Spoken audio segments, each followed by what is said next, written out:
bon dia, goedemorgen, good morning. Thanks very much for the invitation to present at CEATL. I'm truly honored to do so, and I hope this introduction will be useful for the subsequent panel discussion. Next slide, please. Okay, the arrows are not that visible, but anyway. So when we use a machine translation system, we normally input a text and get a translation thereof. Like in this example, from the English, how machine translation works, to French, which I want there to pronounce. The point I want to make in this presentation is normally we don't know what the system is doing. It's treated as a black box. The main aim of my presentation is to open this black box. Why? Because in order to have a conversation about machine translation, I think it's crucial that this is not anymore very mysterious and magical. By opening the black box, we can have realistic expectations about what this technology can do and what it cannot do.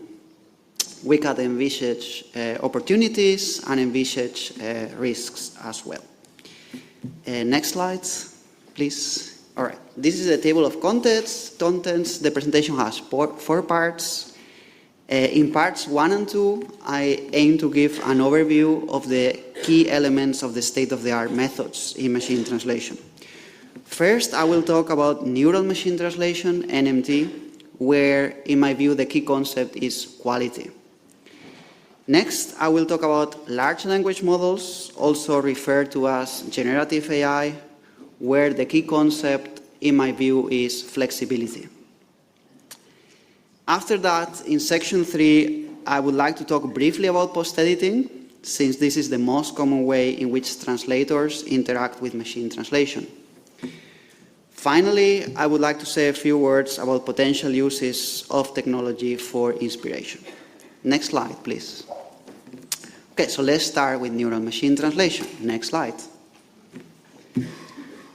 All right, so neural machine translation is trained to predict the translation given an input text. We see here we have an input sentence. With this, the empty system tries to predict the output sentence. This is very similar to how the older paradigm, statistical MT, maybe some of you have heard, was trained. So basically, we train NMT with parallel data, sentence pairs, aiming to mimic human translations. Optionally, we can also provide monolingual data for the target language in order to improve the fluency of the translations. Now, given that the data is the same as in the previous paradigm, statistical MT, what is it that makes NMT much better? Next slide, please. The first big thing is that words are treated as concepts in NMT. Each word is represented as a numerical vector. In this illustration by Forcada, words in a 3D space. In reality, they would be in a 300 dimension space or so, but then we couldn't visualize. So for the sake of illustration, we have here 3D. So what you can see straight away is that words that are more similar to each other are closer in this space. And the system can make use of this kind of information. Conversely, in the older paradigm, SNT, words were simply represented as strings, so none of this was possible. Next slide, please. Yes, the second key is that all words are connected to each other. In the diagram, we see how a translation starts in an empty system with a so-called encoder. We see here the input, in this case, machine translation is fun.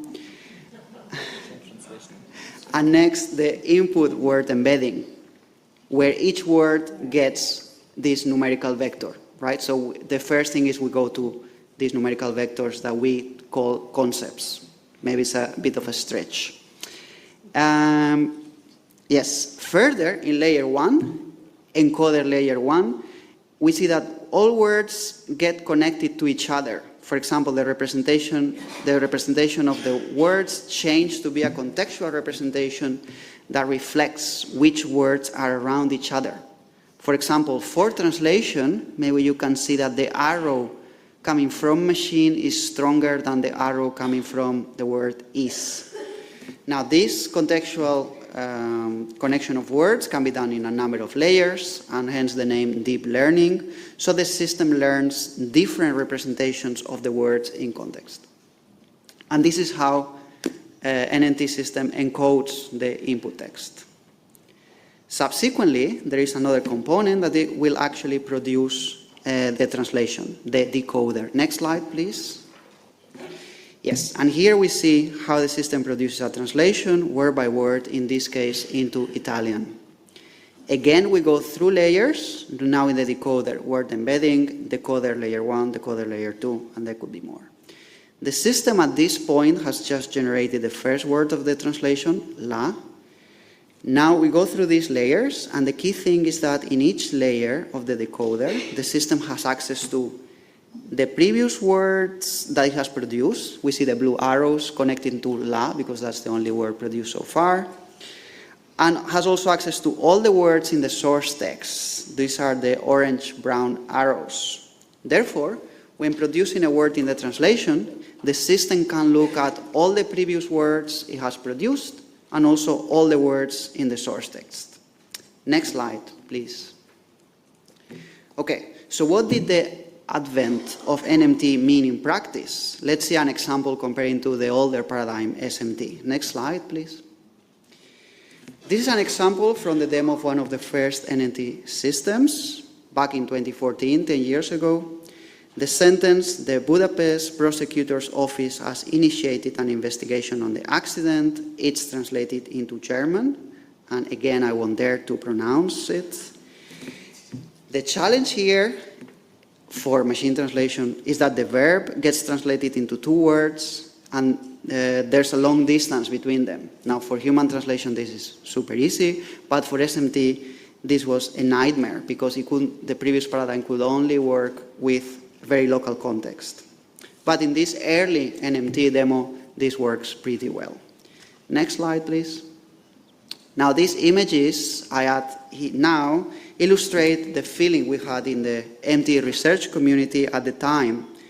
We were really surprised, and it was clear quite quickly that it was a big jump ahead. Next slide, please. Okay, let's move to the second paradigm, the one everyone is talking about nowadays, LLMs or generative AI. Next slide, please. Now, the first thing to notice is that LLMs are trained to given an input text just to predict the next word. So it's much simpler, right? Instead of predicting a translation from a source sentence, we just predict the next word in a sequence. So it's simpler than a training objective NMT, but also more general. Next slide, please. So this is how it looks in a simplified manner. We have an input text, we train with textual data, and we try to predict the next word. There is less control about the data fed to the system. It doesn't have to be highly curated human translations like in NMT. Basically, what developers give is any text they can find on the internet. The more, the better. In practice, there is little or even no distinction between languages, no explicit parallel data, although some ends up in there if you collect all of the internet. And with this data, the model just learns to predict the next word. Next slide. Now, given such training, if we gave as input, teach me how to bake bread, what could be a plausible output? You would be expecting a recipe, right? Next slide, please. This is what you would expect. No, previous slide, please. Too quick, yes. Because it's just learning to predict the next word, right? But this is not what you get when you use, for example, ChatGPT. So there's something more to it. Next slide, please. After we have this powerful model that learns to predict the next word, we have a second phase called instruction tuning, where the LLM is trained on tasks. For example, identify places, convert from text into programming language like Python, rate reviews, summarization, translation, and so on and so forth. And the interesting thing is that by training it on tasks, it can actually perform on tasks that it has not been trained on. So it can generalize to other tasks. Important to mention here is that you might have heard that there is some human feedback involved, and you hear there are many workers in Nigeria, badly paid. This happens also here. There is also human feedback given in this step. Next slide, please. Okay, so for us, maybe we are interested in, is there a difference for translation between LLMs and NMT? And I would say there are. The big difference, in my view, is not quality, so far at least, but flexibility. So if you think you have the prompt, so in LLMs are much more flexible because you can give any instructions you can think of in the prompt, right? So we can ask it to translate with constraints, like in a concise way, in a creative way, in a formal tone. The question is, of course, whether it's going to do that properly or not. But in theory, you can ask for anything you can think of. We already know for some research that the translations tend to be less literal. This is less word for word.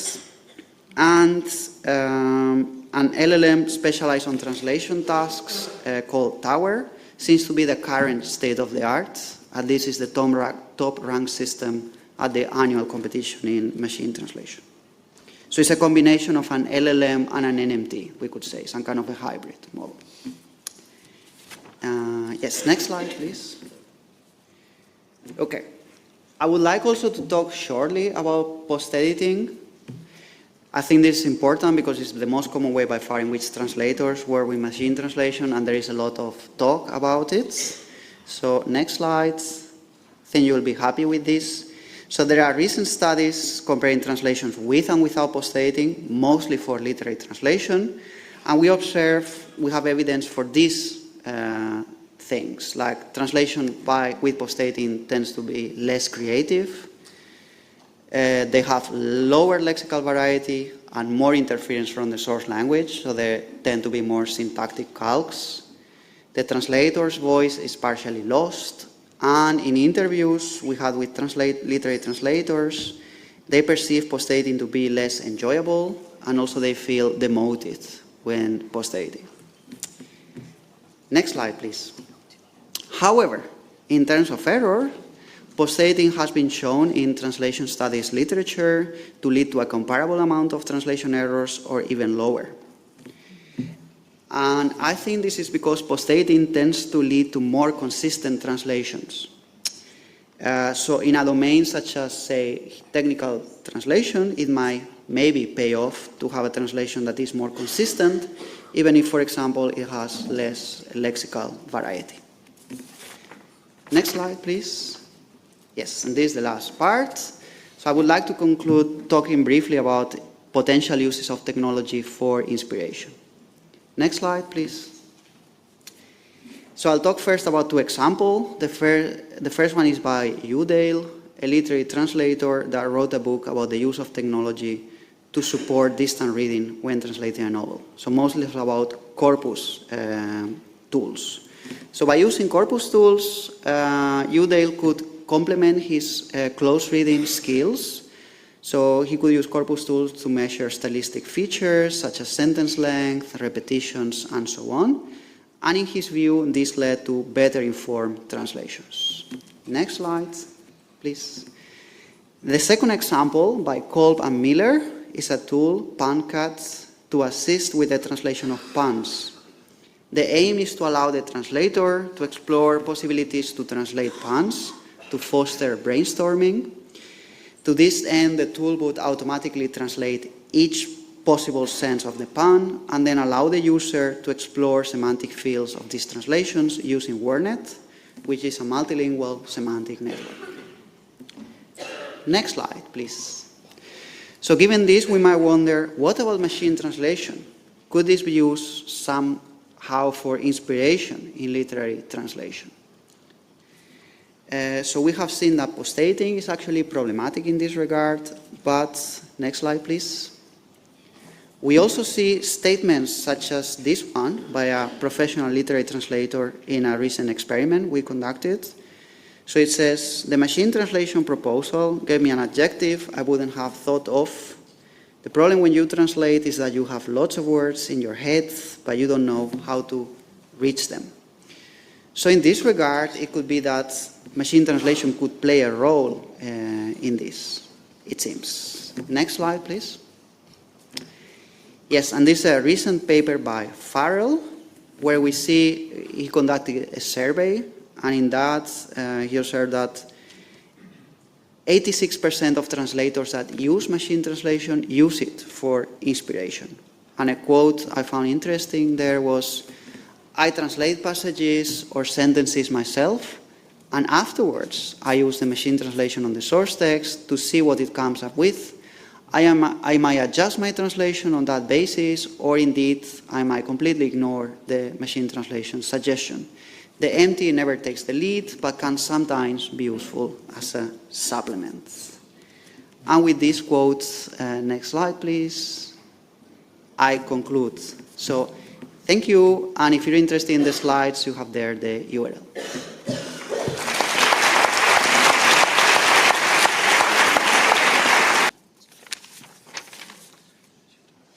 Bonjour. Good morning, and thank you very much, Antonio Toral, for this very interesting presentation on machine translation and the mysterious black box that we will be discussing during this panel. I'd like to thank the organizers of this European Conference of Literary Translators in the context of the Strasbourg World Book Capital Program.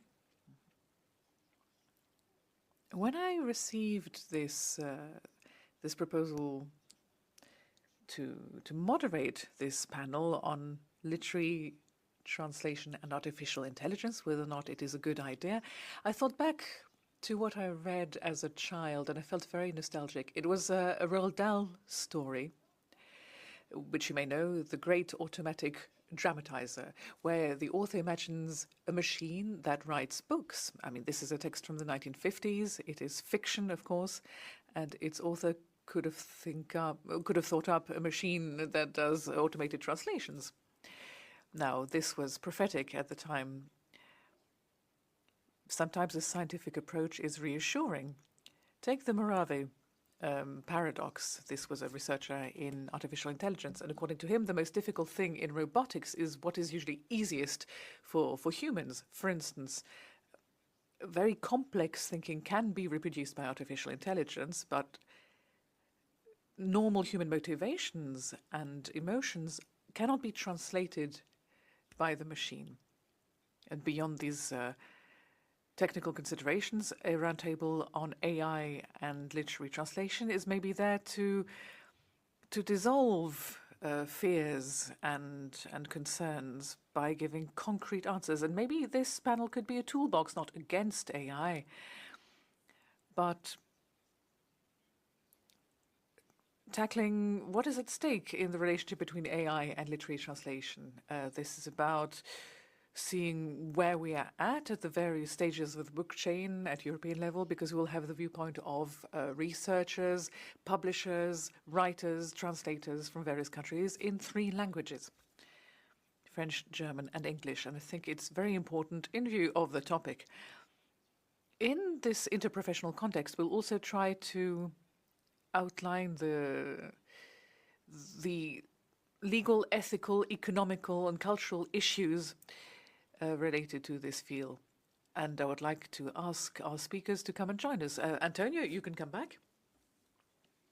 Antonio Toral, whom I will introduce again. So he's a lecturer and coordinator of a research group on computer linguistics at Groningen University in the Netherlands. James Hadley from the Trinity Center for Literary and Cultural Translation. Please join us. André Hansen, a literary translator and member of the governing board of the Verdi trade union in Germany, leader of the Collective Intelligenz project. Ela Varošanec, literary translator and a member of the AI working group within CEATL. Katharine Throssell, literary translator and co-founder of ATESS, the Association for Translating in Social Sciences. Monika Pfundmeier, who's a writer and a member of the Bureau of the European Writers' Council, and Jesper Monthan, publisher at the Bonnier Group.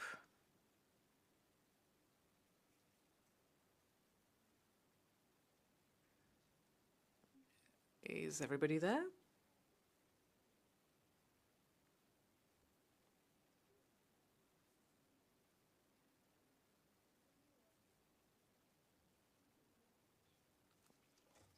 So let us begin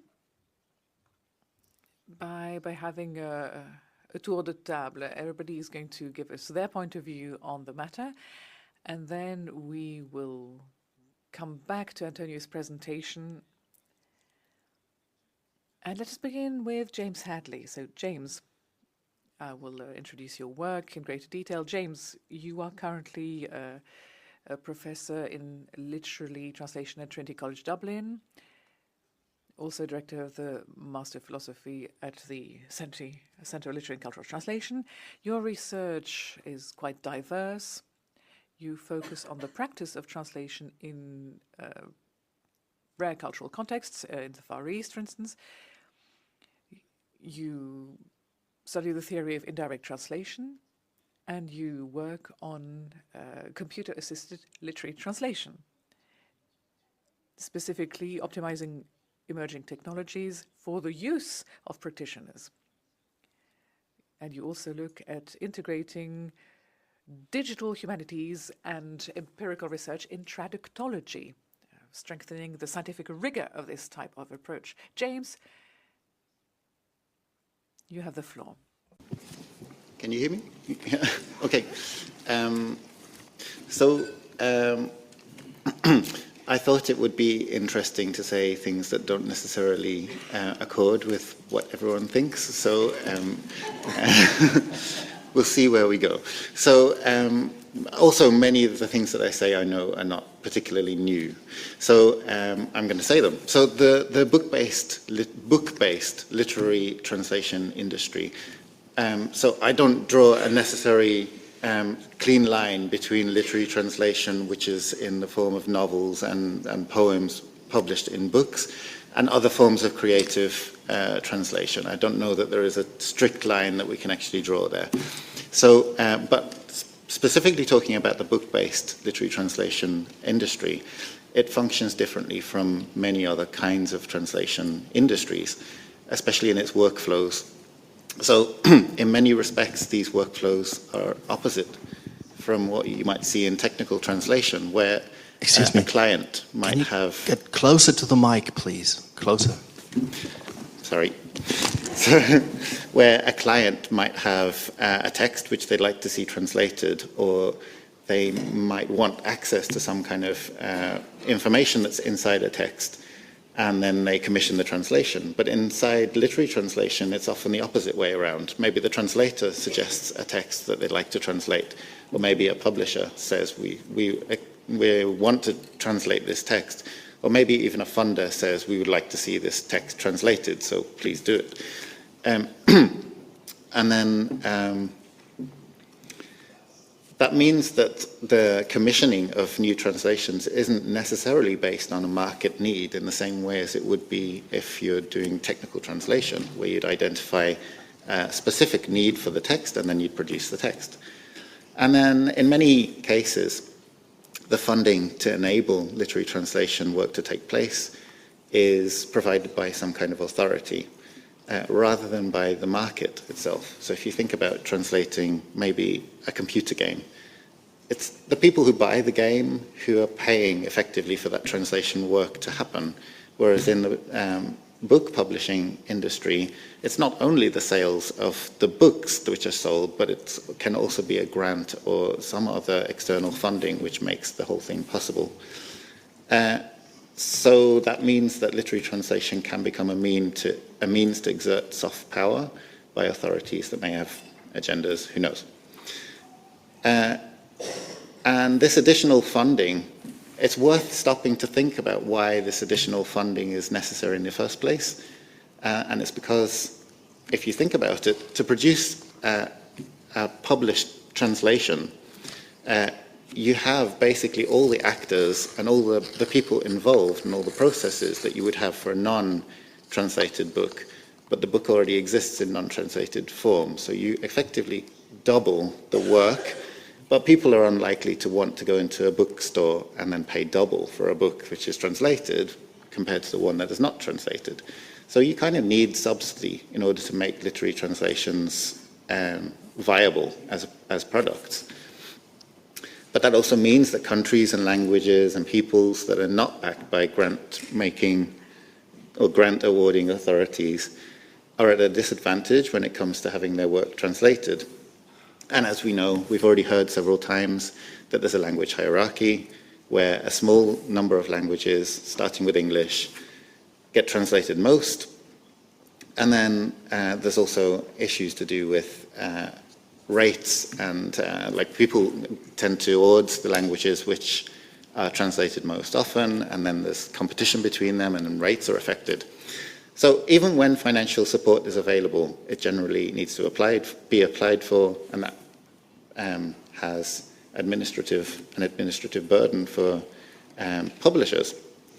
So this situation, among many other factors, makes literary translation a really precarious thing to do. And we've seen many translators in neighboring industries of technical forms of translation. The translator is often the one who's being squeezed when technology is introduced, a new system is brought out, and then the translator is kind of the expensive part of the process. So it's the one that starts experiencing the pressure. So it's completely normal for literary translators to look on this kind of situation and feel less than confident. We can imagine that publishers might be looking at the technology, and we know that it's already happening. Some publishers are looking at the technologies as ways of removing or reducing this expensive part of the process. It's a legitimate concern, and as I say, we know that it's already happening.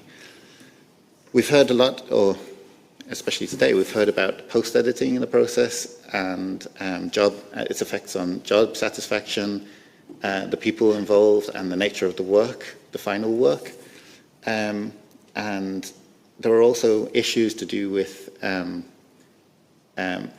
literary machine translation, if it's perceived this way, with the machine being the primary actor. There are also issues to do with ethics and legal ramifications. But in my opinion, seeing the machine as the actor is the kind of upside down way of seeing this.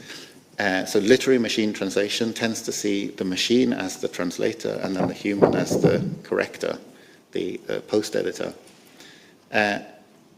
So it could, with that paradigm, it could go that the human is only needed for post-editing, and this is less work intensive than translating, so it requires less remuneration, and then translators will be required to produce text more quickly, and we can see a kind of spiral in terms of how things might go.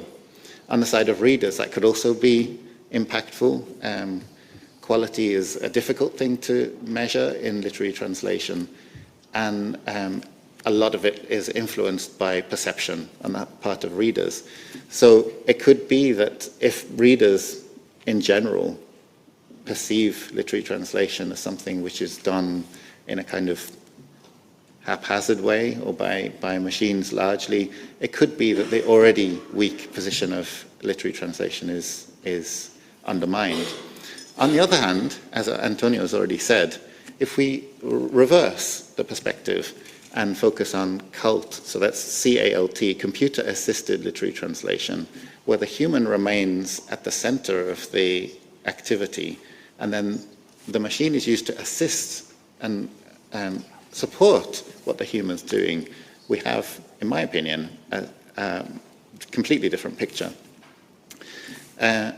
So there's loads, as Antonio's already said, there's lots of different ways that literary translation can be supported by a machine, especially an LLM, but not only that.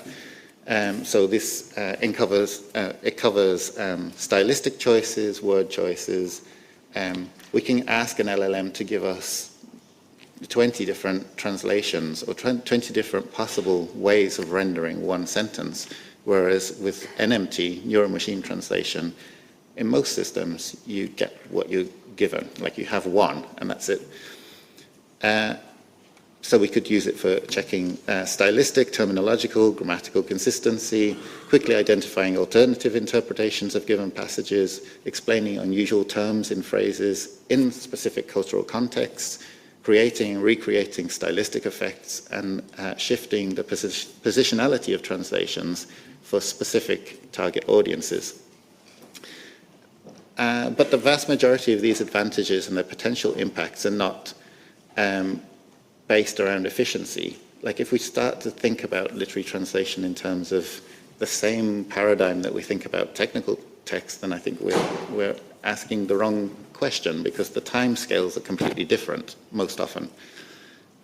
Instead, they're about achieving the qualities, in plural, not quality, the qualities that we're trying to achieve in the literary translation more effectively and more consistently.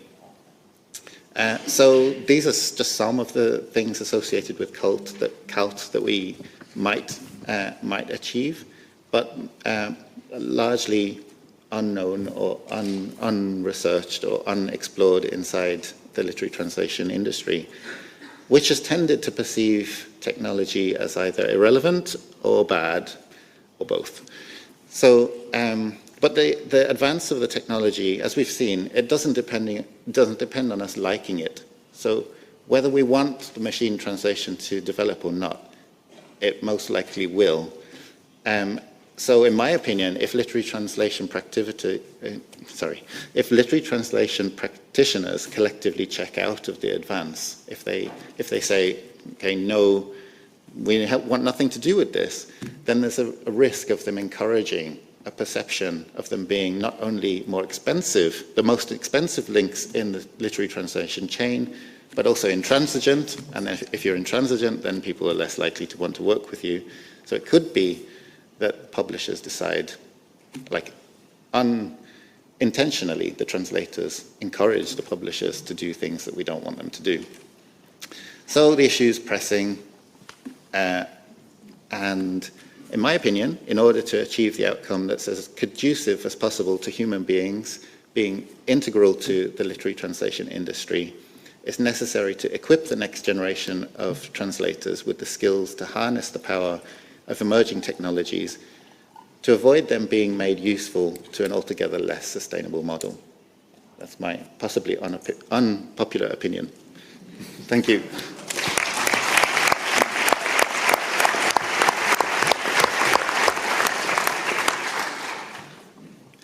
Merci beaucoup. Thank you very much. By way of anecdote, I was told that I was a little fast for the interpreters. I think this may reflect my natural enthusiasm. I find that when you present a guest, you try to make his biography seem exciting, but okay, I'm a bit fast. Can AI generate enthusiasm? Can it feel enthusiasm? Well, we will see. Let us move on to André in German now. André, I'll be introducing you, but slowly. You are a literary translator, co-director of the Kollektive Intelligenz project, and you're also a member of the governing board of the German trade union for translators. And your most recent translation is a rather successful French novel exploring the possibility of art in virtual worlds, and this is where we are at. André, you have the floor. Ja, vielen Dank. Thank you very much. Thank you very much for this introduction. So, thank you very much. So, today, as I said, I've got wearing two hats. One as one of the co-directors of the Collective Intelligence, aggregated intelligence, perhaps that's what we can call it in English, because that's what we are. and I'm also a member of the board of the German Board of Translators. And also, I would like to talk about some of the experiments and the different actions and initiatives that we've done with our aggregated intelligence group, and also what we have been developing in our German Translators Union and also Verdi. But in my brief presentation, I won't be able to talk about different specific positions which have appeared on the market. There's quite a lot of controversy about it. And there have also been quite a lot of differences of opinion within our aggregate intelligence group and the translators. So what we're interested in is to see what we do and how we deal with this particular technology. So this project's collective or aggregate intelligence, we can divide it up into three categories, really. To start with, in 2023, we experimented with the AI tools with various colleagues who got different instructions as to how to work, as to whether they were dealing with a non-fictional text or whether they were dealing with a novel. So we put it was actually, they're available, but it's in German, of course. So then the majority of the participants said that it wasn't very productive dealing with this because they were talking about the great post-editing. The whole machine, the whole text was put through the machine, and then, of course, it was post-edited. But the deep L was used, and we attempted to try to refine it a little bit and to see what the results were. But the results were fairly negative. In other words, it doesn't show that this was absolutely essential and that it added a lot of value to the text. So the next step, that we went through various cities. We went on a tour through Germany with support from the German Translators Association, and we wanted to see how this machine translation was working. So, and the technical situation was a little bit as Antonio told us about, which we had a kind of rough understanding about the black box and how it worked. And with the workshops, we wanted to see what the approach was. In other words, what James was saying, that that we didn't feel that we should. That we should just stand aside and be snooty about it, but we wanted to get to grips with the situation. And of course, we wanted to see whether we could make use of it in our profession, machine translation. We also had quite a lot of exchanges, and we wanted to see what was actually happening in the field of literary translation. Is anyone using it? Do people find it useful or not? And can we immunize ourselves as such as by the post-editing contracts with publishers, for example? I mean, if I've translated a whole book by using machine translation, am I going to have to reduce my post-editing fees by a third because it's been translated by a machine and that sort of thing? And so these considerations were part of what we were talking about and doing on our tour. So then the last project took place in the Berlin conference on 22nd of November 2024. Or rather, it's still ahead because it's on the 22nd of November this year. And so we're going to talk about it, machine translation, but what kind of machine translation? How can we use it? What would be useful for us, really? It's very interesting to see. Well, we also thought about this and thought, were there any things that we didn't think would happen? And we had a kind of discussion about what happened and the outcomes. Is it really the case that we can't make use of it? Or are there other factors why we couldn't make use of it? Perhaps it's because of the habits we're used to in our work. We're just unused to working with machine translation. That of course kind of didn't help us and made us think that it didn't work. And perhaps also the test design wasn't quite good, and that it needs to be a bit perfected. So we had a workflow in the deep L, and we needed to become a bit more familiar with it.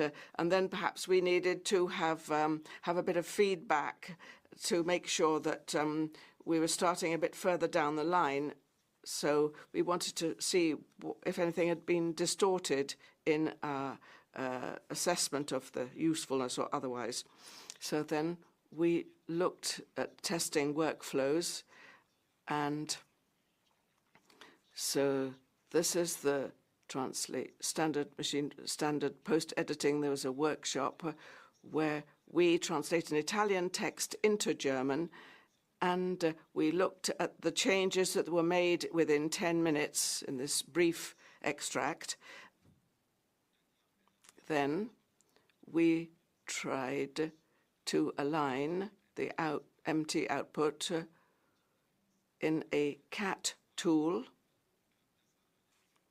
but this didn't work very well because we just had one sentence, but there was no context. So what we found was that it's much better to put the whole text through the system, because then you can have the alignment through the CAT tool, because there's a more context, which is necessary. You need to have more context. So you don't, and for example, there may be some changes in the pronouns and that sort of thing. But that was something that we improved, and that was perhaps an improvement on the first experiment that we carried out. And then we have adaptive tools. This is an example, modern MT. Then we found that we could have translation memory, which was stored, which can be stored through using a CAT tool. The idea being that because you've stored this memory, you can carry out fine-tuning, and the output can be better adapted to the style or to the choices made by the translator. In other words, for longer texts, you can make sure that some mistakes are not repeated, but you can't really verify this. And we just saw that the problem with the CAT tool was that you didn't have enough context, and that you can't always overcome that drawback. Then we looked at various aggregation tools, for example, custom MT, which provides a possibility to be able to produce the text, to do a kind of pre-editing, so you can make sure that the text doesn't have any ambiguities before it's put into the tool. And then a translation tool, which make it easier to do this. It could possibly be an MT tool. And then you've got a post-editing tool through LLM, and then you can, in other words, carry out different stages with this method, as long as you do the steps one after another. But we more or less had the same problem, which is lack of context. And it can perhaps work better through this method than just deep L, but on the whole, you know, it hasn't quite been solved yet. So this is what we had to do. This Italian with Caffè Talito. The coffee is ready. But in Germany, if you say in German, Kaffee ist aufgegangen, nobody understands what it means. So if you've got a mocha cafe where the coffee rises, so in other words, it means the coffee is ready now. But then you can say, well, if you translate it and then you have an LLM as well, and it makes it a little bit more idiomatic. And then, you know, again, this can be included in the memory and make use of it and continue. And the advantage, of course, is that you can ignore what doesn't work, but then you can say, yes, okay, this is working, but what is good, I will include it, I'll keep it in, but otherwise I'll exclude the things that don't work for me. So all these workflows have flaws, as we saw.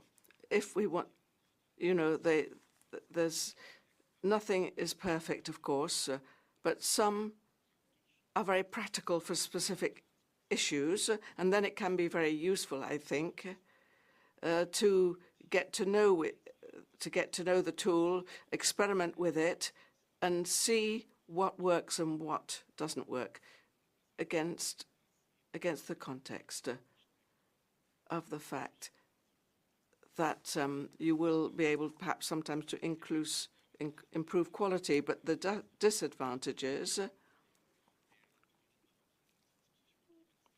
if we look at the question of translation psychology, looking at changes to your work methods, so sometimes people can say, well, you know, I'm not used to working with this, or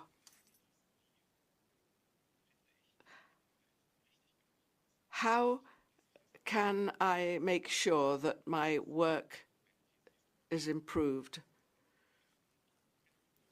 Well, of course, we can automate routine tasks. That's the very great advantage. That's very good.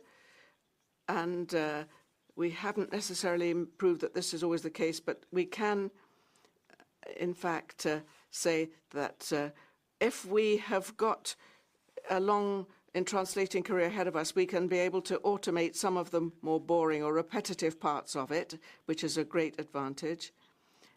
And we could take advantage of that particular point. So my recommendations, looking at the German Translators Association, so the recommendations is that if we do use machines, that you've got to make sure that there is that is a human aspect involved as well, and we say that we should document your work to prove your intellectual ownership and reject machine translation as a price dumping tool, because otherwise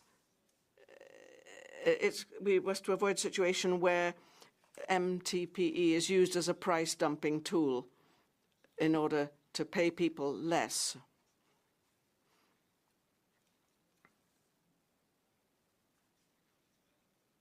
We could also say that the situation is not too good, it's rather precarious, and this could be a problem for us in the future.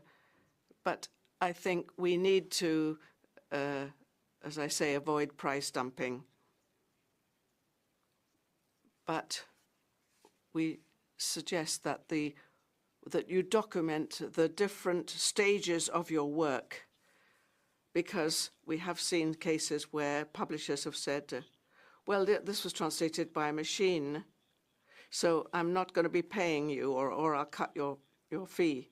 So then it's useful to be able to say, well, no, I did this, this, this, and this. These were the steps which had to be done.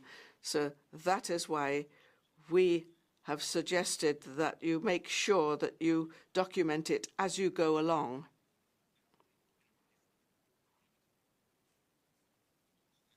So what we have asked for in our trade union of German translators, what we've asked for is that we've got to protect creatives and as far as possible and guarantee data sovereignty. So it's not just a question of copyright, but also the data of all those involved. So you can't just say that the machine knows absolutely everything. You must make sure that there's a certain protection of that. So you also need to empower responsible readership. We've got to make sure that there is AI literacy, that people know about artificial intelligence, not only the way those who are working with it, but also those who sell these products as well. We've got to make sure that we do this. We also need some kind of regulation on the AI software, because we don't just want across-the-board software. We want to make sure that it is properly regulated in our field. And also, of course, we do need state support because we want to make sure that there is funding for creative work. And one of the important tools that we have as a trade union is, of course, collective bargaining agreements. And so we don't want to only have dictatorship by the people in charge. We want to facilitate collective bargaining agreements and discussions with the publishers. So here, thank you very much for your attention.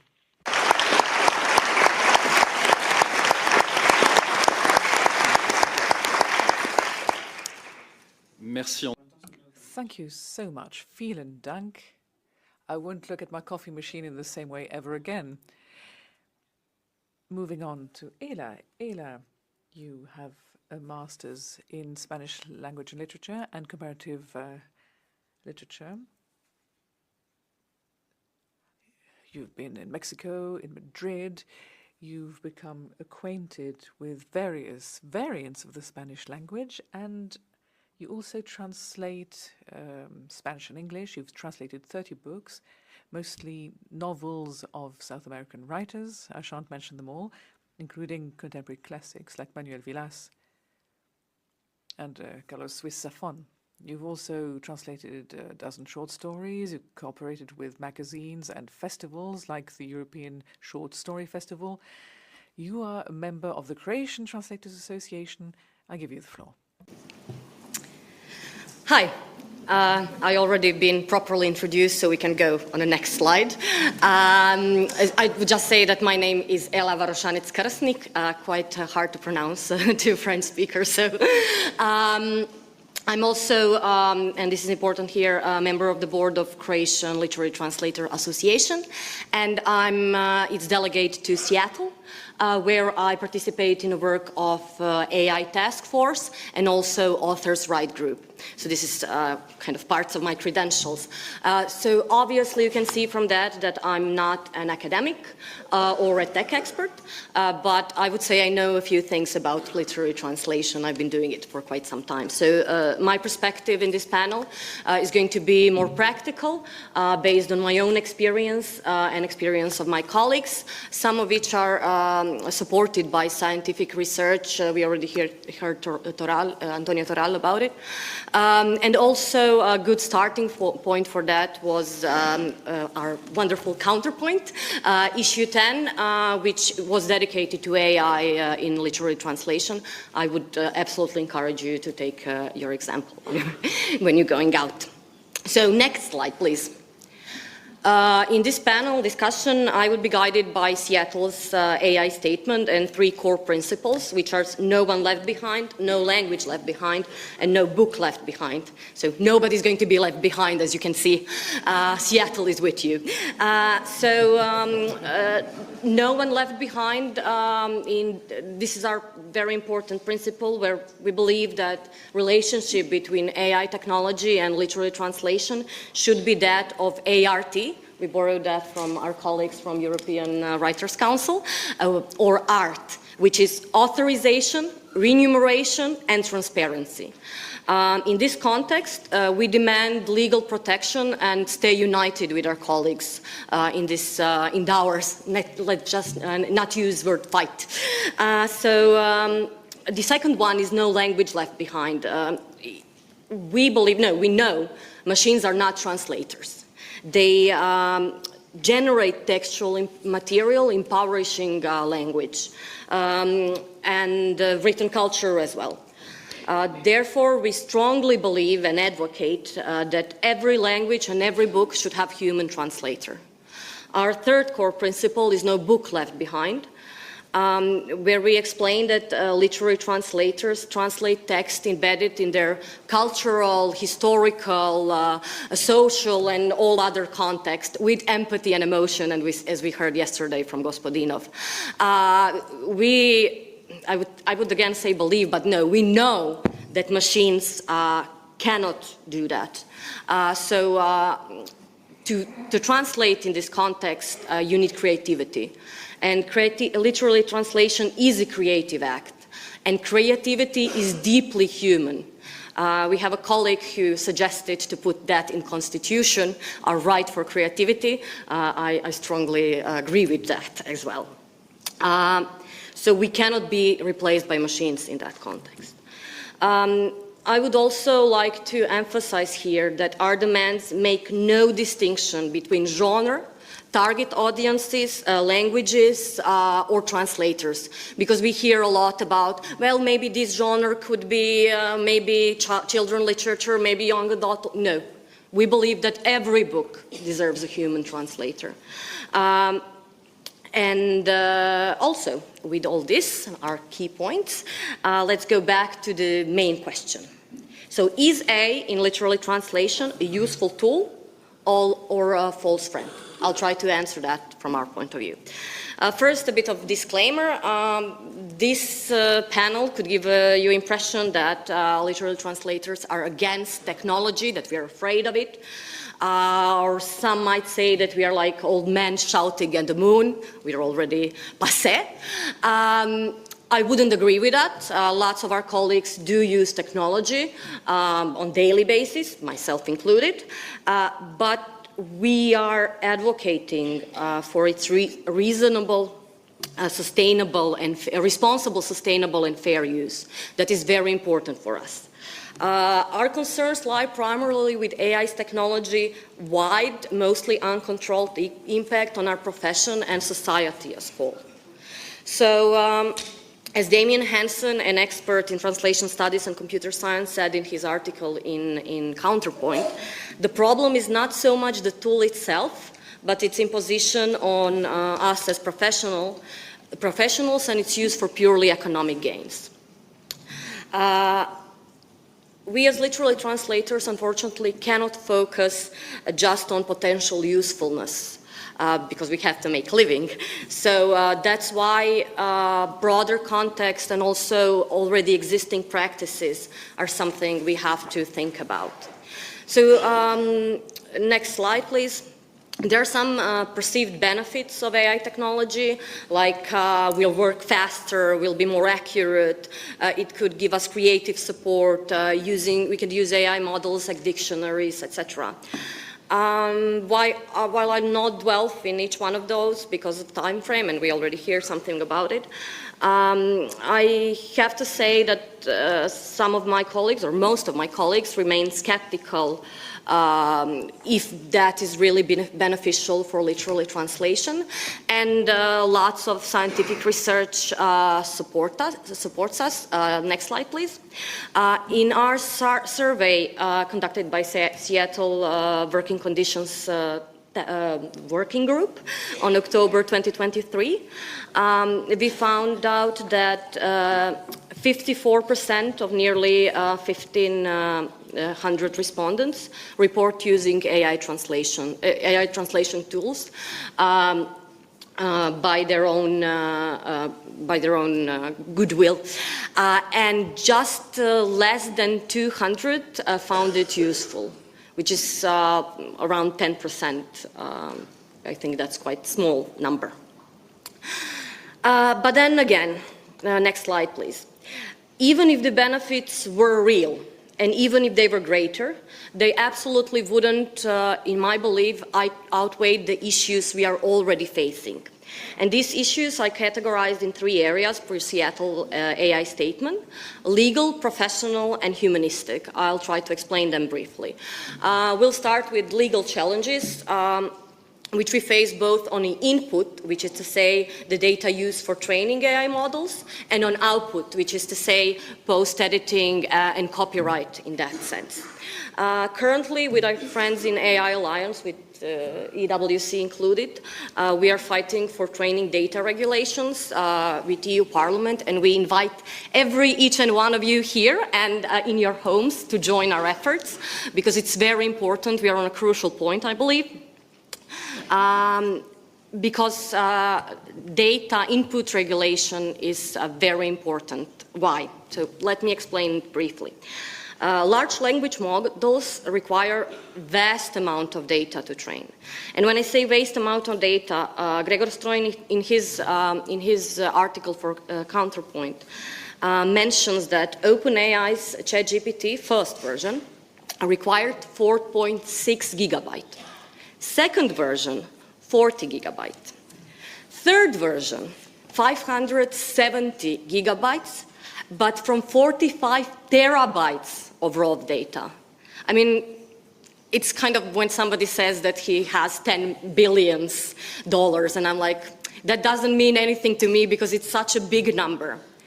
And it's interesting also to know that on fourth version, we don't have any data because of corporational secret, they say. In this sense, fiction is especially useful because it consists of large coherent units and presents variety of styles.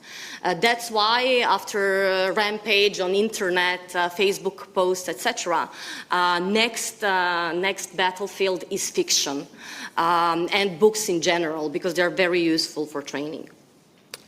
Tech companies would like to convince us in this sense that us and general public and legislators, of course, that legal exceptions for copyright material apply here. We strongly oppose these claims, and there are many reasons, but let me give you 2 main reasons. First, the data needed for the AI, for effective training of AI model, the quantity is unprecedented, as you've heard. And second, and maybe even more important, the AI, generative AI, can generate texts, textual material that is going to be, or that is already, direct competition with us on the market. That is something that didn't happen before. So, and ironically, they're going to get to that on models trained on our work. So it's quite a paradox. There is a paradox there. So with all that, also recent interdisciplinary study presented in the EU Parliament by Tim Dornis, who is legal expert, and Sebastian Schrober, who is tech expert, concludes that AI training material, AI training indeed constitute a copyright infringement. So we have also a basis for our claims. So tech companies use our work to train machines for commercial purpose, which is to say for profit. And I believe, and I think most of you would agree, that it's only logical that we have an option here to opt out or to be compensated. Instead, data used for training is ambiguously presented and often quite obscured. So CEATL, together with EWC, calls for a 3W system to guide these transparency requirements for AI developers, providers, and deployers. And this system would ensure that we know what data was used, where it was collected, and when it was obtained. This is very important. This is crucial for us, so we can effectively exercise our author's right. We are also pushing for centralized licensing transparency system and a viable opt-out mechanisms because the current opt-out mechanisms don't work in practice. Our second challenge is professional. Colleagues are increasingly asked to do post-edit of AI-generated texts for half or a third of their standard rates.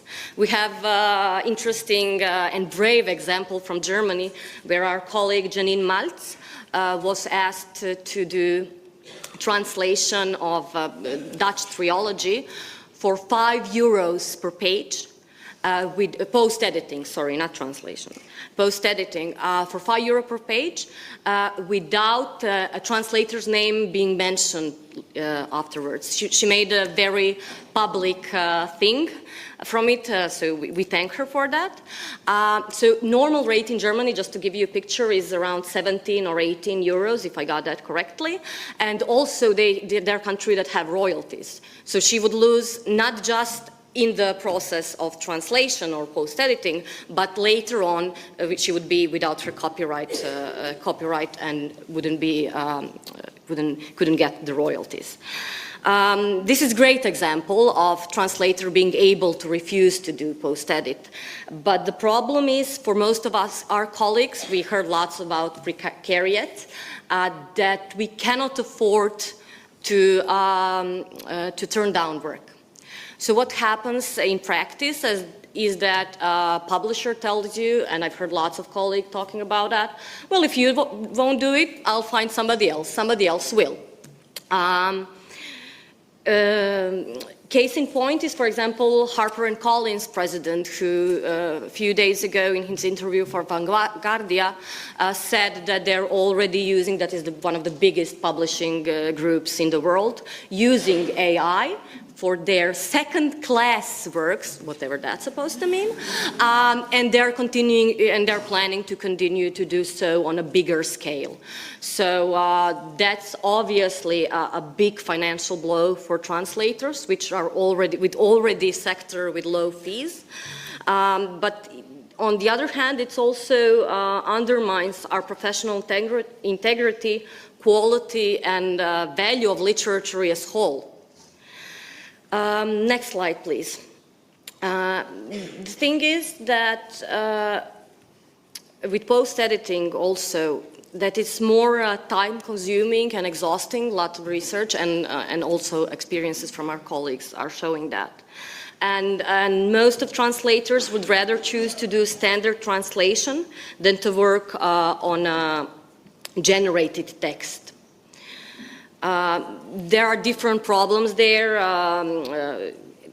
Post-editing requires completely different skill set. It also leads to priming bias, fatigue, poor quality of text, and all that, of course, for less pay. Obviously, we are not pro post-editing.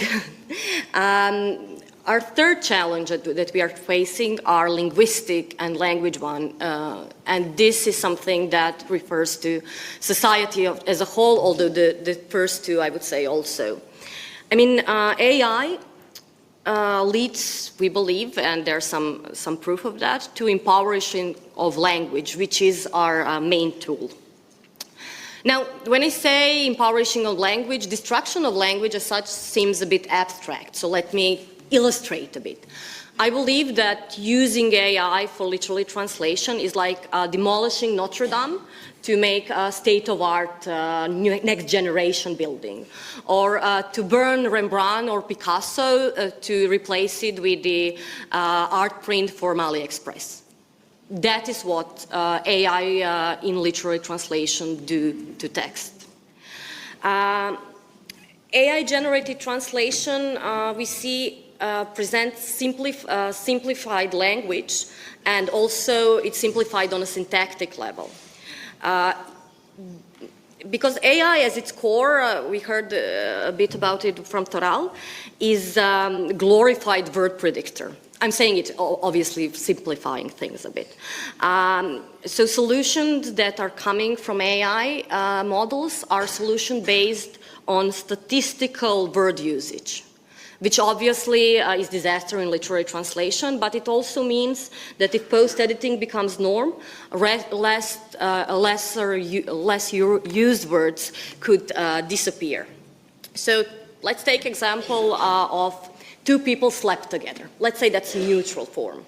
But then we have had sex, made love, copulated, fornicated. I'm sure you can continue in your head.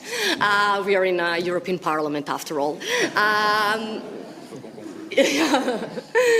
So in a few years, I'm afraid we'll be just having sex, or worst case scenario, not even that. No, joke aside.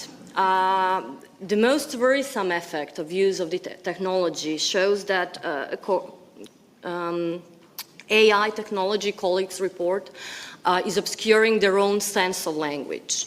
And after a few hours of doing a post-editing, I've heard colleagues who say, I can't speak Croatian anymore, or whatever language they're speaking. I'm not sure what is correct and what is not. This all sounds good, which is obviously disastrous for language. The effect is especially worrisome when it comes to literature, obviously, because in literature, language is used to subvert the norm. There are lots of layers of the language, and we strongly believe that a machine, or we know that machine cannot recognize all the layers of cultural and linguistic context, cultural references implicated in the language, and then again, empathy and emotions I'm not even going to mention.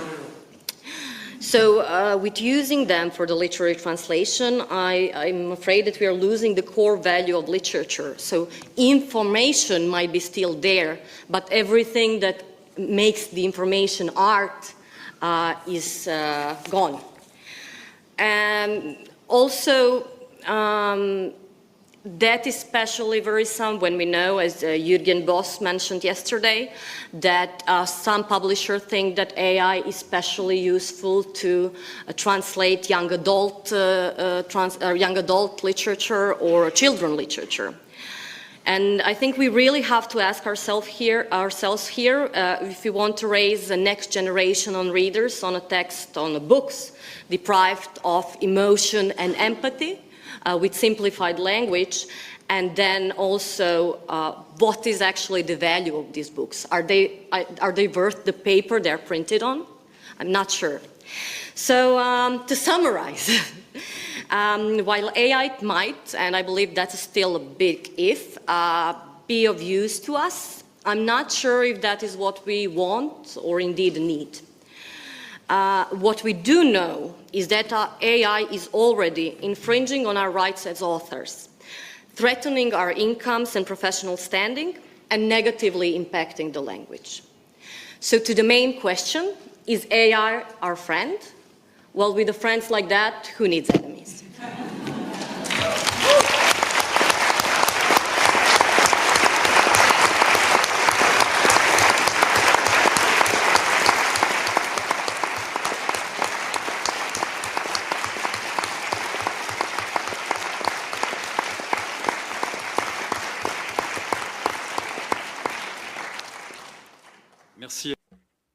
Thank you, Ela. I didn't want to stop you, because your examples were quite striking, except as regards Notre Dame, because it really didn't need that after burning down. So we will give over the floor to Katharine. You are a doctor in political science, and this makes a lot of sense. For 10 years, you've been working in the field of specialized translation. You do a great deal for the visibility and the recognition of translators in the field of social sciences. And you work on the impact of AI on the circulation of ideas. I'm so sorry, this is the way I naturally speak. I've always been like that. I was born this way. Anyway, the circulation of cultures and its impact on translators and their working conditions. There we go. Well, thank you very much. I will do my very best to speak at a measured pace.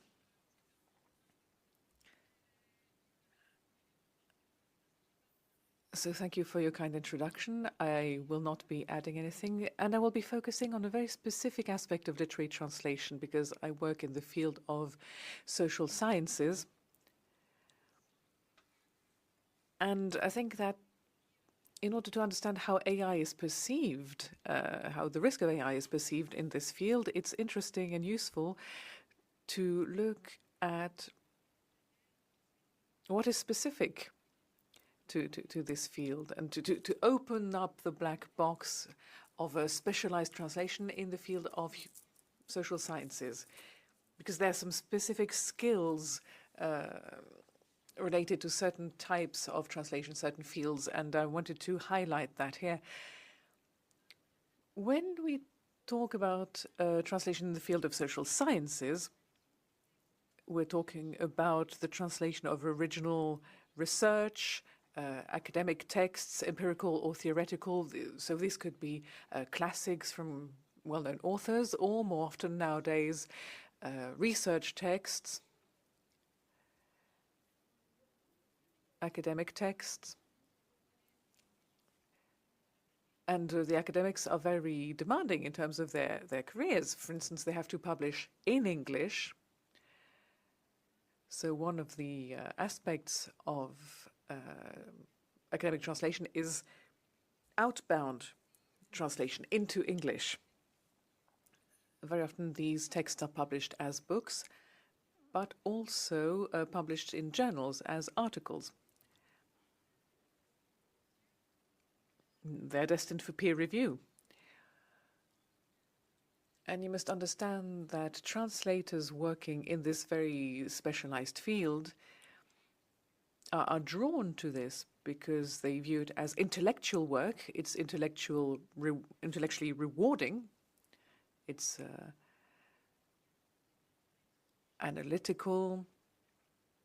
And we've studied the profiles of translators working in this field, and these translators are very often highly qualified people. Almost all the members of our association have a master's degree or a PhD in the field of social sciences, economic sciences, etc. Because on top of the linguistic skills required and a literary sensitivity, because it's also a form of literary translation, I mean, you try to be faithful to the style of the author, the voice of the author. And, you know, scholarship is expressed through language, but they also need to have very specialized skills in their specialty. What we do in this type of translation is, well, you take an academic text from a very specialized field and you sort of translate it to another cultural context. And this requires a thorough knowledge of the field in both languages, but also a thorough knowledge of the scientific field. So the idea is that a specialist will know the right terms, the right terminology, the right concepts. So our translators do have that background, which is absolutely crucial. It requires close cooperation between the academic, the researcher, and their translator. And there are a lot of discussions around these texts and how best to render them. And that is why this profession attracts people who have a background in research. So they still have one foot in academia. And they are in close relation with researchers. And their translations require constant research. And I think it's very important to explain this context, this background, because when we look at the reluctance to use AI and post-editing in this field, you must understand what the profession means for the people who practice it and who do this full-time. So our association, ATESS, works to give visibility to these highly skilled translators. And I think it's very important to highlight this visibility in this context of the current trend in academia to sort of self-translation by the researchers themselves. I won't use the PowerPoint presentation, it'll take too much time. So within our association, we've asked ourselves what these new technologies would entail for translators in our field. So we launched a little study asking questions from our members about their practices.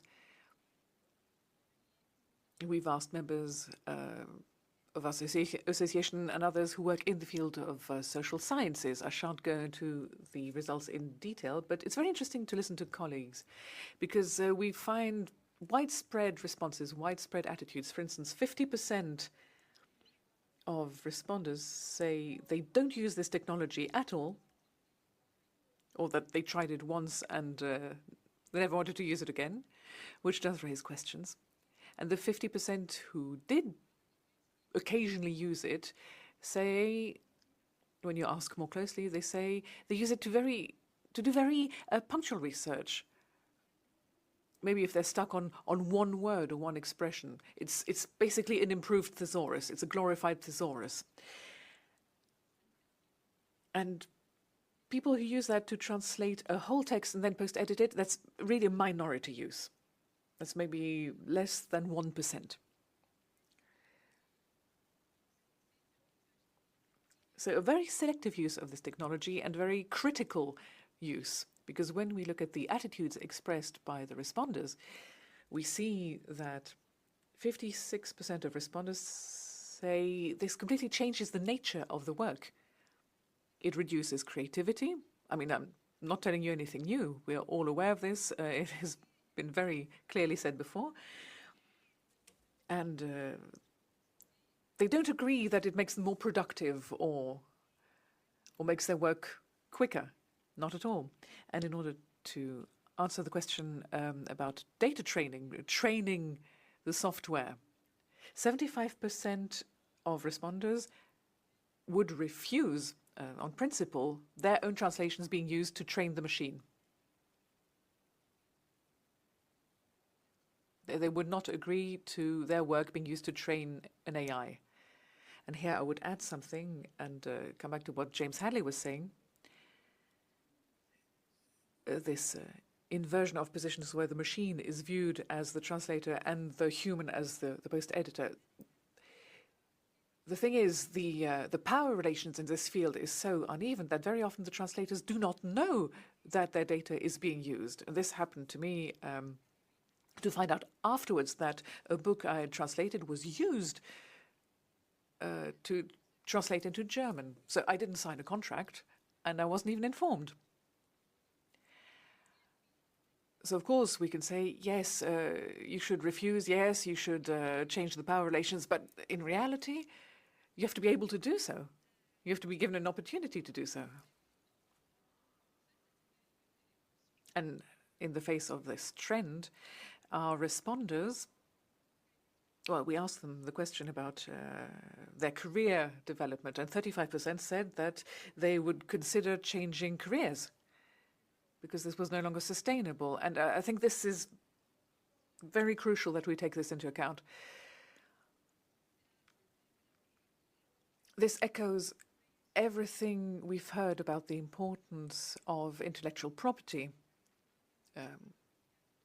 copyright, productivity, pressure on output, pressure on income, 30 to 50% of loss of income compared to real translation work. This is what we're talking about. And then there's the issue of quality. And in social sciences, I think it's fundamental to focus on quality, because the goal of translation in this field is to disseminate French research abroad and to gain recognition for the researchers internationally. But the quality of these texts is just lacking. When you look closely, you can see that the post-editing work is extremely time-consuming. It is cognitively exhausting for translators.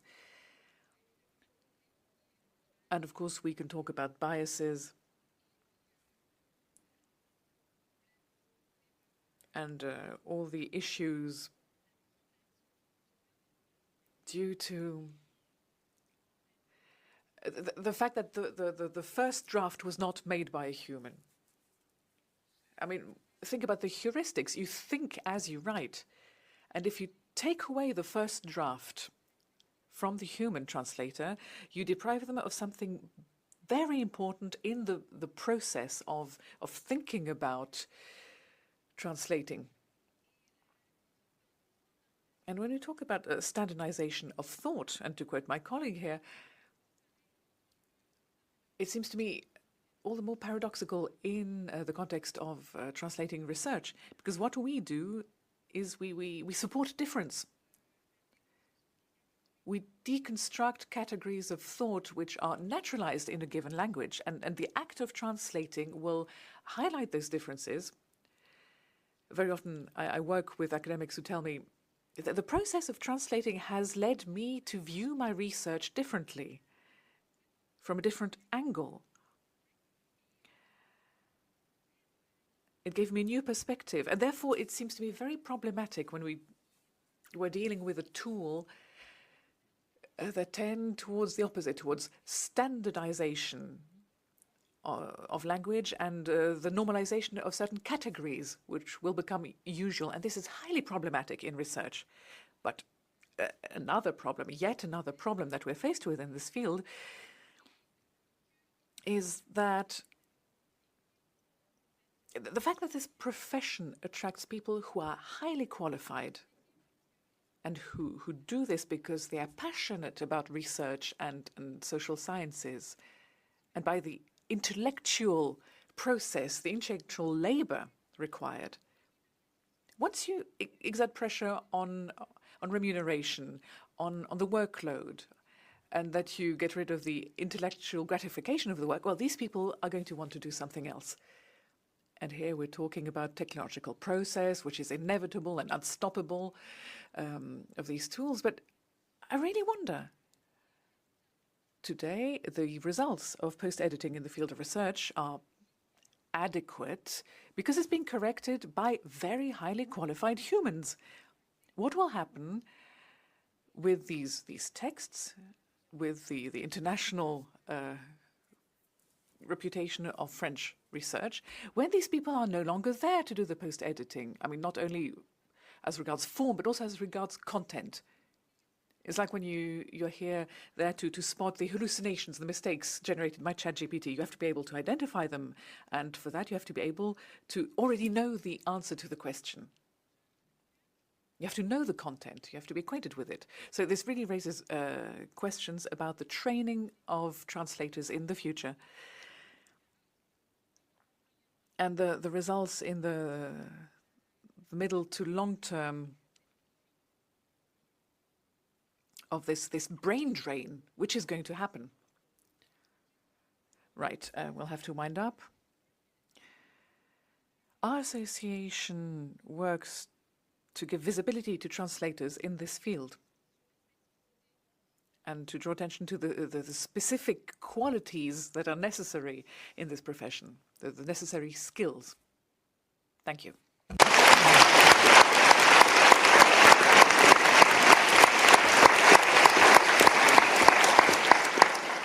Merci beaucoup, Catherine. Thank you, Catherine. You said 1/3 of respondents were considering changing professions, changing careers. That is quite an impressive figure. Right, we will conclude our tour de table with Monika. Monika, you are a member of the governing board of the European Writers' Council and the Authors' Rights Network. You are a copyright militant. You are well acquainted with generative AI and the strongest voices, one of the strongest voices of contemporary literature. You published 7 novels. So I'll give you the floor. Maybe try to be a little bit more brief, but I'm sure you have a lot to say. Thank you very much, and thanks a lot to CEATL for welcoming the EWC and our perspective here at your conference. Words shape realities. I like to highlight especially the questions in the upper right on the slide. And yes, well, I am a writer, and I'm sure every writer and probably every translator's dream is to sell as many copies, for example, as the Bible. Maybe. The Bible's words shaped beliefs, habits, reality, until science came along and with it some facts. I mean, not that everyone believes in facts, but that changed our perception. Gratefully for that. Allowing diversity, using the human mind, doubting some colorful opinions based on a book. A lot of maybe fairy stories went into, while silencing and erasing the not so much fitting voices.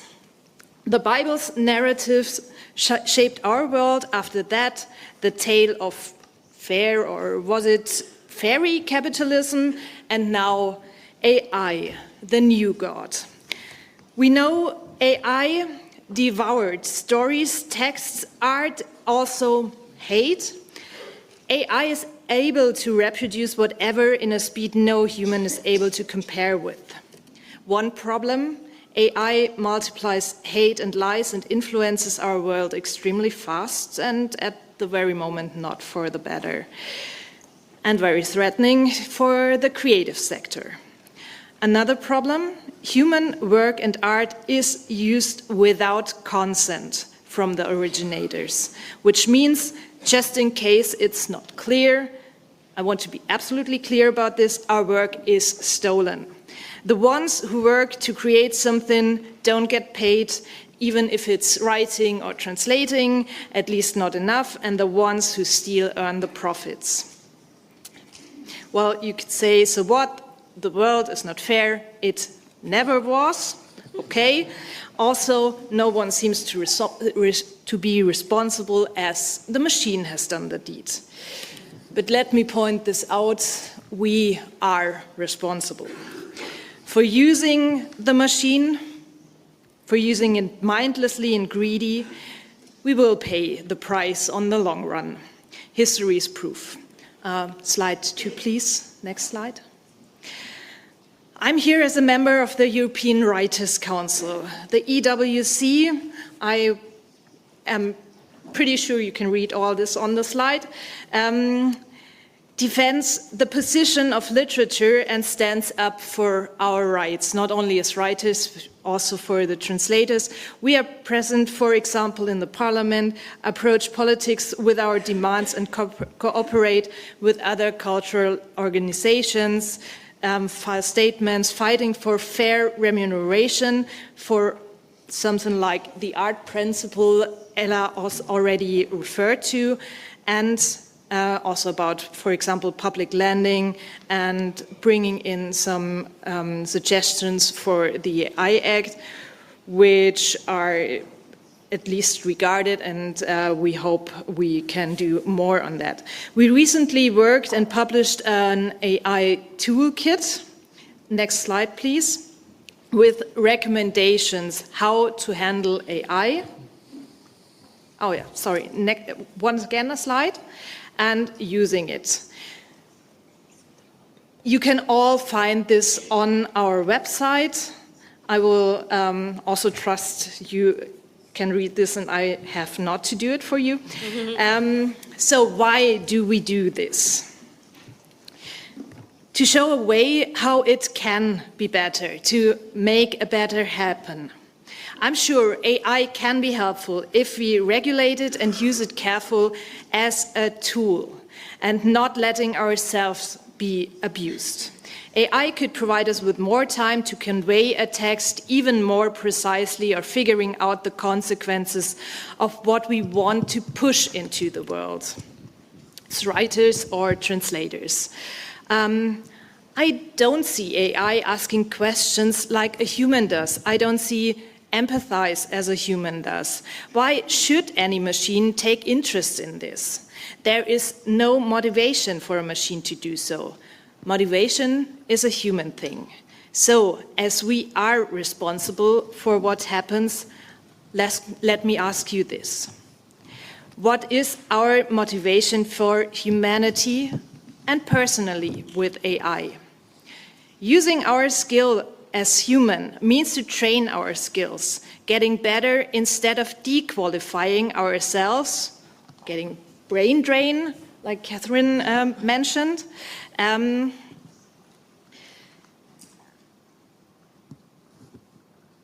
It's not mindlessly using AI when it just seems the easier and cheaper way. The human voice, the human perspective, the human understanding of the consequences for humans, how only a human writer or translator can understand them, in being aware of the in-between the lines of social and/or political influences to put words into context is important and necessary. The human mind, the human heart and kindness for surviving, for creating and interpreting our human narrative. We shaped our world this way, and we can shape it differently and fair. And again, it's not about what a machine or we could do. It's a lot about what we should do. Like, of course, you can use harmful language. Of course, you could use AI to translate or write. But really, where do we want to go with this? Where to want we evolve with this? It's within each and every of our decision that we are the ones who use a tool and not being used by it. And for most, how we use that tool. Next slide, please. Next slide, please. It's a lot also about regulating AI, as it's a lot how and what we decide to use it. Best really is being aware of what's happening and, as also has been said several times before, lobbying for our rights, supporting initiatives in favor of protecting our rights and our work, each of us. With courage, as courage creates future. Thank you very much.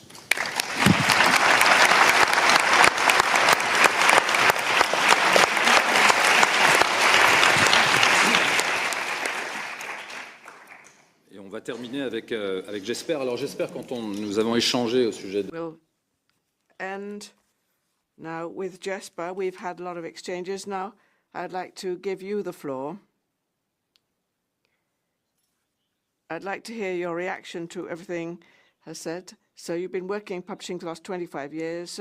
You've covered almost all areas in that, from publishing and to rereading. You've also have paperbacks. You've also concentrated on publishing in your year Sweden, but you've also started to work with all the other publishers in Scandinavia, from commercial development and this enabled you to see that there's existence of points of convergence, but also differences amongst the publishers. So how do you react to everything that has been said now? We've looked at all the whole chain of production of a book which has been presented today. What is your reaction? Thank you. Hi, everyone. Yeah, that's a small and easy question to answer, I think, in 35 seconds or something like that? Yeah, well, first of all, let me say that translators are a very important group of partners for all publishing houses around the world. It has been so since, like, forever, and it will continue that way, I'm sure. Every serious publisher is interested in high-quality text, whether written in their native language or translated from other languages. A publisher can't do without translators, and we don't want to do without translators. However, technology is evolving constantly, and that is, of course, perfectly normal. Some shifts are more defining than others, of course, and this time it seems that the world has sort of agreed beforehand that AI is going to change pretty much everything, even though I don't think that we have seen so much of that yet. When it comes to AI and publishing industry, translations comes pretty high up in the list of things you start to think about trying your AI on. It's up there, together with generating text-to-speech for your audiobooks. More or less all publishers in the Nordic countries are experimenting with translations in one way or the other at the moment. It seems that the publishers in Norway maybe are a little bit ahead of their colleagues in Sweden and Denmark, and that Finland is a little bit behind, probably as a consequence of having a rather peculiar language even for the machines to learn. Any Finns here? Yeah, it's a great language, by the way, but it's, well, you know.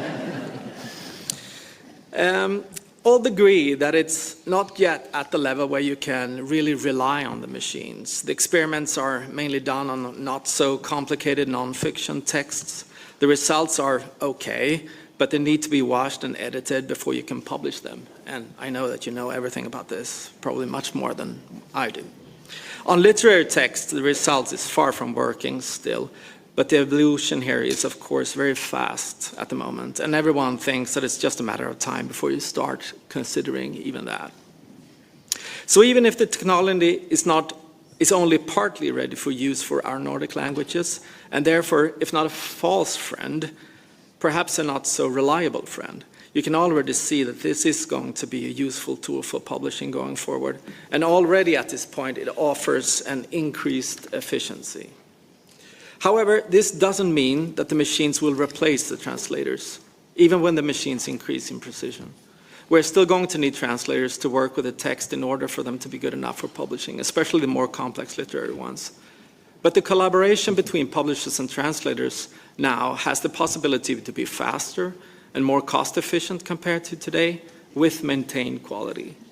And that is not a bad prospect for the future, I don't think.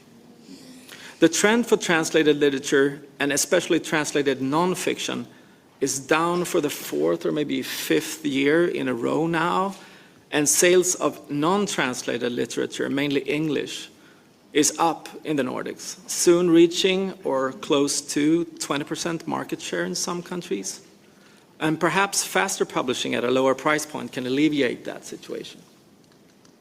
Exactly how an efficient collaboration between publishers and translators will look today and evolve together with the new technology in the future is of course hard to say, but I think that we should be very interested in finding that out together.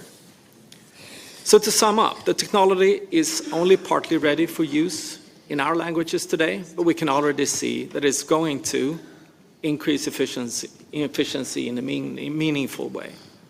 An efficiency we can use to publish books we otherwise couldn't, and/or lower prices on books to the readers. Exactly how a new working process will look like is hard to say, but something both publishers and translators should focus on together as the new technology evolves. Thank you.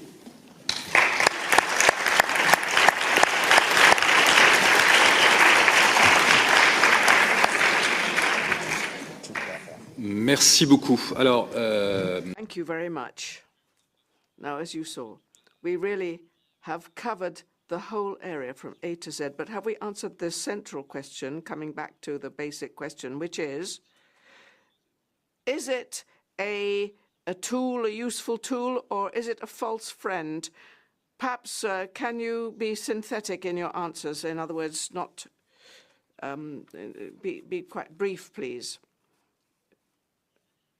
Okay. Who would like to answer? Just a few words, though. If we try to sum it up, because we've got a complex, we've got different viewpoints. On the whole, do you think it's yes or no on the whole? Antonio opened up the black box. Should we be afraid of this black box or not? Anyone want to answer? Ela, je pensais que vous vouliez réagir. Ela, I thought that you were ready to go. Anything, but we should be cautious and proactive. So to be afraid is never constructive, and it's not creative.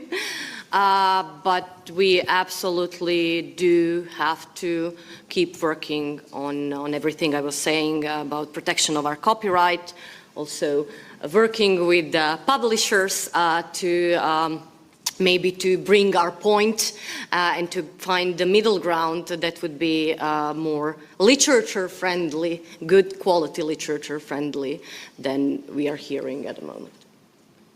Très bien. Alors, moi, j'avais une question à poser à James Hadley, puisque vous êtes universitaire, vous avez des étudiants dans votre master philosophie, des étudiants en traduction littéraire. Moi, je me pose la question en tant qu'enseignant aussi, quand je vois mes étudiants, je me dis, mais quel est leur avenir professionnel?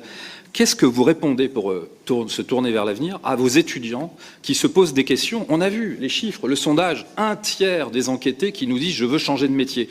Est-ce que vous dites à vos étudiants « attention, ce sera difficile, il faudra s'accrocher ». Qu'est-ce que vous leur répondez? It's a good question. So for the whole time that I've been working in the university, it's never been easy for a literary translator, especially an emerging literary translator. And technology is one ingredient of that quite difficult situation for emerging translators, especially. We also see other practices like